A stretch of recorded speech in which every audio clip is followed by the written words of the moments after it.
اور آ کے 30 پار جو دل میں بسائے گا، 10 آدمی کو لے کے وہ جنت میں جائے گا، 10 آدمی کو لے کے وہ جنت میں جائے گا۔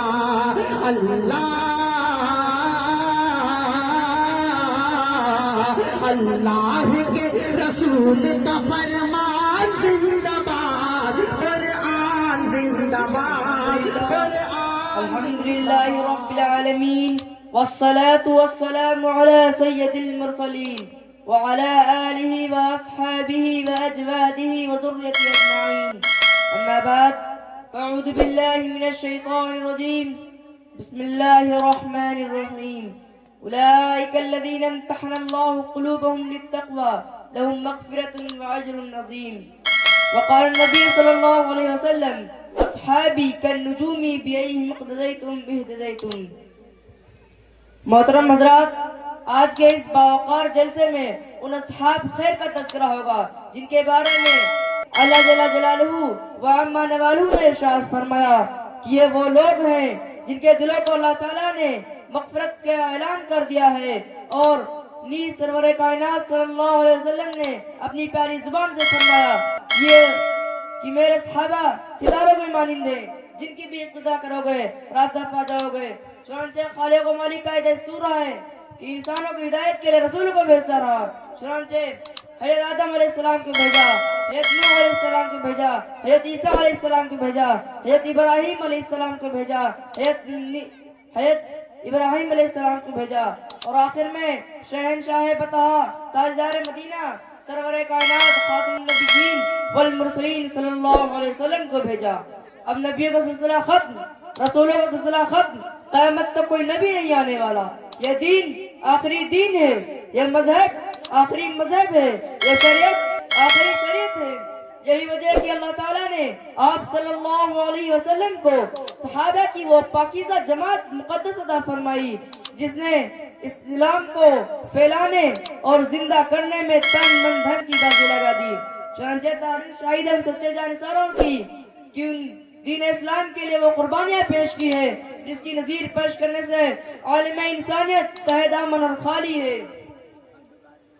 یہی وہ صحابہ ہیں جنہوں نے حکم خداوندی اور پیغام محمدی کو عام کرنے کے لیے گردنیں کٹا دی، عورتوں کو بیوہ، بچوں کو یتیم کر دیا۔ میرے دوستو، یہی وہ صحابہ ہیں جنہیں قوم خدا کا سرمایہ حاصل تھا، یہی وہ صحابہ ہیں جو موت سے نہیں بلکہ موت ان سے ڈرتی تھی، یہی وہ صحابہ ہیں جن کو شیر نے سواری دی، یہی وہ صحابہ ہیں جنہوں نے ہمیشہ دنیا پر آخرت کو ترجیح دی، یہی وہ صحابہ ہیں جن کو سمندروں نے راستہ دیا۔ اللہ کے رسول صلی اللہ علیہ وسلم نے پیاری زبان سے فرمایا اللہ لا فی اصحاب لا تتخذوا مرضا بعدی فمن احبهم فبحبی احبهم ومن ابغضهم فببغضی ابغضهم ومن آذانی فقد آذانی ومن اذى اللہ فیوشک ان یأخذہ۔ کہ اے لوگو، میرے صحابہ کے بارے میں اللہ سے ڈرتے رہنا اور میرے بعد ان کو اعتراضات کا نشانہ نہ بنانا، اور جو ان سے محبت کرے گا وہ مجھ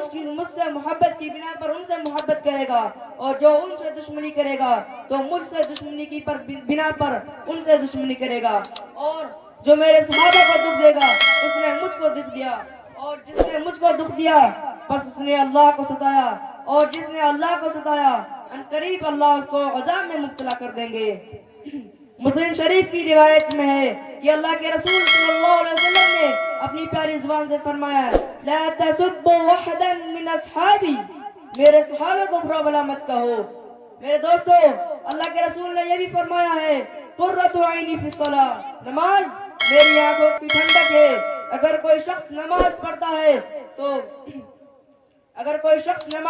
ہے تو اللہ کے رسول کی آنکھوں کو ٹھنڈک پہنچتی ہے، اگر کوئی شخص نماز کو ترک کرتا ہے تو اللہ کے رسول کی آنکھوں کو تکلیف پہنچتی ہے،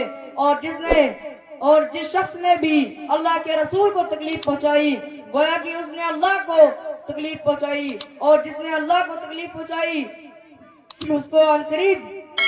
عذاب میں مبتلا کر دیں گے۔ میرے لوگوں، بھائی اور دوستوں، ہم اس دنیا میں آئے ہیں لیکن ہم آنے کا مطلب نہیں سمجھتے ہیں، حالانکہ مطلب یہ ہے اللہ قرآن نے فرما چکا ہے وَمَا خَلَقْتُ الْجِنَّ وَالْإِنسَ إِلَّا لِيَعْبُدُونَ، میں نے انسانوں اور جناتوں کو محض اپنی عبادت کے لیے پیدا کیا ہے۔ اور یہ بھی کئی الفاظ ذکر کیے گئے ہیں، یا ایھا الذین آمنوا استعینوا بالصبر والصلاۃ، اے لوگو تم نماز اور صبر کے ذریعے مدد طلب کرو۔ وآخر دعوانا الحمدللہ رب العالمین۔